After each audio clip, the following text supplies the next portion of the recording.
जय हिंद दोस्तों, मैं हूं अनूप और आप सब लोग देख रहे हैं ग्लोबल कॉन्फ्लिक्ट। तो दोस्तों, आप लोग YouTube में कई सारे लड़ाई के बारे में कई वीडियो देखे होंगे जिसमें किस तरीके से एक देश के आर्मी दूसरे देश के आर्मी को सरप्राइज करता है या अपना टेक्नोलॉजिकल सुपीरियोरिटी के वजह से लड़ाई में जीत हासिल करता है। पर आज इस वीडियो में आप लोगों को ऐसा एक घटना के बारे में बताऊंगा जहाँ पे 6 मिनट के लड़ाई के दरमियान 82 मतलब 82 फाइटर एयरक्राफ्ट और करीबन 29 surface to air missile defence सिस्टमों को तबाह कर दिया गया था। तो दोस्तों, ये कौन सा लड़ाई था और कौन सा देश इस तरीके से जीत हासिल किया था, जानने के लिए वीडियो के आखिर तक बने रहिए और चैनल को सब्सक्राइब और वीडियो को लाइक जरूर कीजिए। दोस्तों, इतिहास में कई सारे खतरनाक लड़ाई लड़ा जा चुका है जिनमें गल्फ वॉर को सबसे मॉडर्न वॉर कहा जाता है। दोस्तों, इस लड़ाई के बाद कई सारे देशों को अपने हथियारों के ऊपर फिर से एक बार सोच विचार करना पड़ा और टेक्नोलॉजिकली अपने हथियारों के कैपेबिलिटीज को भी परिवर्तन करना पड़ा। दोस्तों, ये गल्फ वॉर इंडिया और इराक के बीच में हुआ था, जबकि ये लड़ाई खाली इन दोनों देशों के बीच का नहीं था, बल्कि इस लड़ाई में कई सारे अन्य देश भी इन्वॉल्व थे और कई सारे देशों का सोचने का तरीका भी इस लड़ाई के बाद तब्दील हुआ। तो वहीं पे बीका वैली का लड़ाई नामक एक और लड़ाई में भी कई सारे रिकॉर्ड को तोड़ा गया। दोस्तों, ये जो बीका वैली का लड़ाई है, ये 9 जून 1982 में इजराइल और सीरिया के बीच में हुआ था। इजराइल और सीरिया दोनों ही मिडिल ईस्ट के देश है और दोनों ही एक दूसरे के पड़ोसी है, पर दोनों देशों के बीच में कभी भी फ्रेंडली रिलेशन नहीं रहा और कई बार लड़ाई के जैसे सिचुएशन बना। 1982 में लेबनान के लड़ाई में दोनों देश एक दूसरे के सामने थे और दोस्तों, इसी लड़ाई का ही एक हिस्सा है ऑपरेशन मोल क्रिकेट 19, जो असल में इजराइल के द्वारा लॉन्च किया गया एक ऐसा ऑपरेशन था जिसका असल मकसद दुश्मन के एयर डिफेंस को सप्रेस करना था।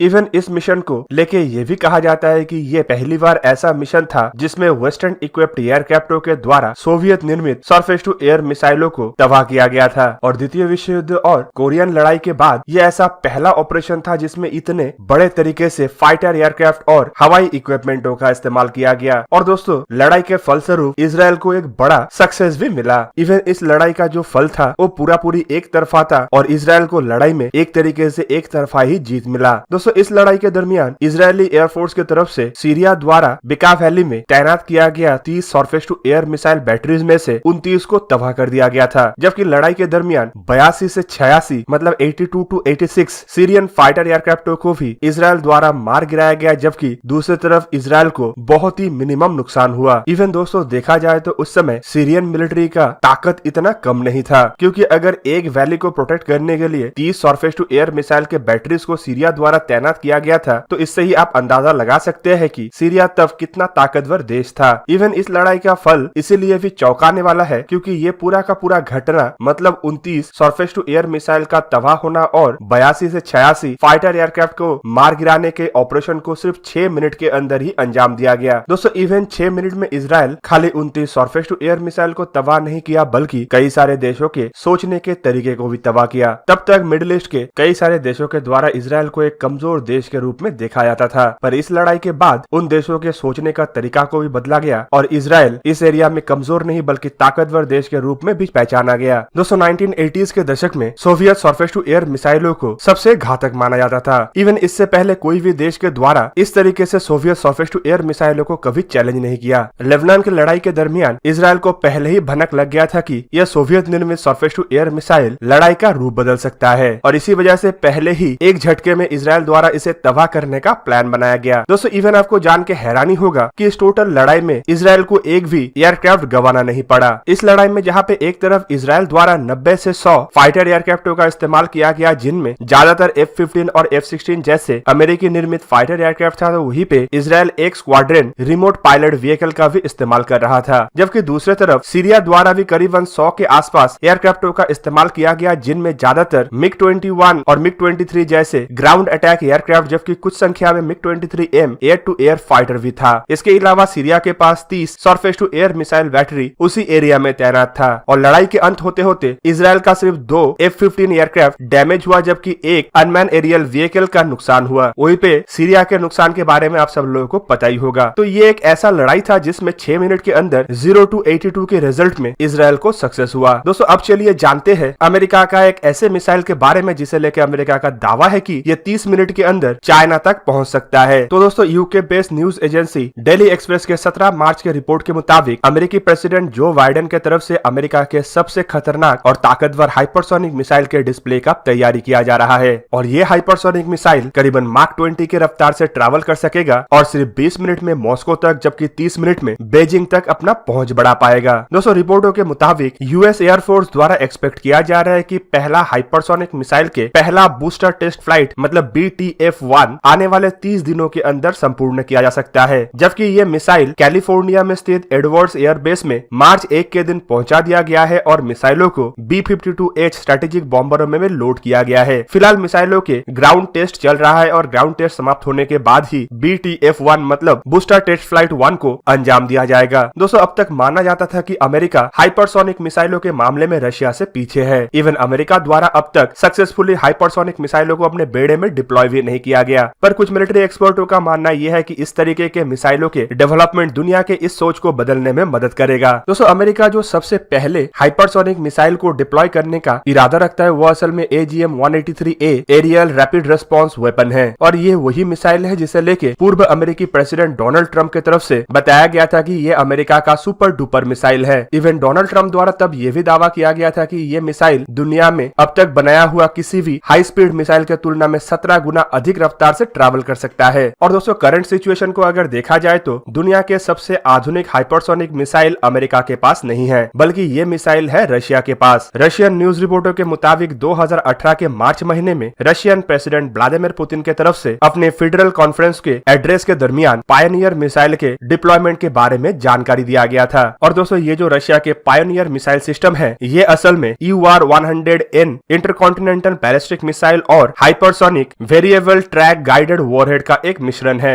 जो एक्सट्रीमली अल्ट्रा हाई टेम्परेचर में ऑपरेट हो सकता है। जबकि उसी साल के जुलाई महीने में रशिया द्वारा यह भी अनाउंस किया गया कि पायनियर मिसाइल सिस्टम के मास स्केल प्रोडक्शन भी शुरू हो चुका है। इवन कुछ रिपोर्टों में यह भी बताया जाता है कि 2019 में रशिया द्वारा अपने आर्मी के रेजिमेंट में पायनियर मिसाइलों को भी इंटीग्रेट किया जा चुका है, लेकिन कभी भी रशिया की तरफ से इन मिसाइलों के खासियत या इन मिसाइलों के रेजिमेंटल स्ट्रेंथ के बारे में कोई जानकारी नहीं दिया गया। पर एक रिपोर्ट में रशियन डिफेंस मिनिस्ट्री के बातों का जिक्र करते हुए कहा गया था कि ये जो पायनियर मिसाइल सिस्टम है इसका अधिकतम रफ्तार माक 28 मतलब करीबन 7.5 किलोमीटर पर सेकेंड है। दोस्तों समय समय में दुनिया के बड़े देशों के बीच में अलग अलग तरीके के टेक्नोलॉजिकल एडवांस हथियारों को लेके एक तरीके का रेस बनता है, और अब ये रेस हाइपरसोनिक मिसाइलों को लेके है। दुनिया में कई सारे हथियार बन चुका है और उन हथियारों के तोड़ के रूप में भी कई सारे अन्य हथियारों का भी डेवलपमेंट किया गया है। एग्जाम्पल के रूप में अगर देखा जाए तो जब बैलिस्टिक मिसाइल के ताकत को बढ़ाया गया तो उसे रोकने के लिए एंटी मिसाइल शील्ड या बैलिस्टिक मिसाइल डिफेंस शील्ड का निर्माण किया गया, जबकि बैलिस्टिक मिसाइल डिफेंस शील्ड को ही नाकाम बनाने के लिए अब ये हाइपरसोनिक मिसाइलों को बनाया जा रहा है। दोस्तों आपके जानकारी के लिए बता दूं कि एक हाइपरसोनिक मिसाइल का इतना अधिक रफ्तार होता है कि इसे रोक पाना लगभग नामुमकिन होता है, जबकि ये हाईली मैन्यूवरेबल होता है बोल के बैलिस्टिक मिसाइल के जैसे इसके पाथ को डिटरमाइन करना भी लगभग नामुमकिन होता है। और जब पूरा दुनिया अपने आप को advance ballistic missile defence shield से लैस कर रहा है तो अमेरिका और रशिया जैसे बड़े देश हाइपरसोनिक मिसाइलों की तरफ आगे बढ़ रहा है। दोस्तों खाली अमेरिका या रशिया ऐसे मिसाइलों का डेवलपमेंट नहीं कर रहा है, बल्कि चाइना और भारत जैसे देश भी अपने तरफ से हाइपरसोनिक गाइडेड व्हीकल और हाइपरसोनिक क्रूज मिसाइलों को लेके भी काफी हद तक डेवलपमेंट के काम को संपूर्ण कर चुका है। तो दोस्तों ये था आज का वीडियो। अगर आपको वीडियो अच्छा लगा तो लाइक कीजिए और मेरे चैनल को सब्सक्राइब कीजिए और साथ में बना हुआ बेल आइकन को भी प्रेस कर दीजिए ताकि आप मेरा वीडियो देख पाए सबसे पहले। जय हिंद।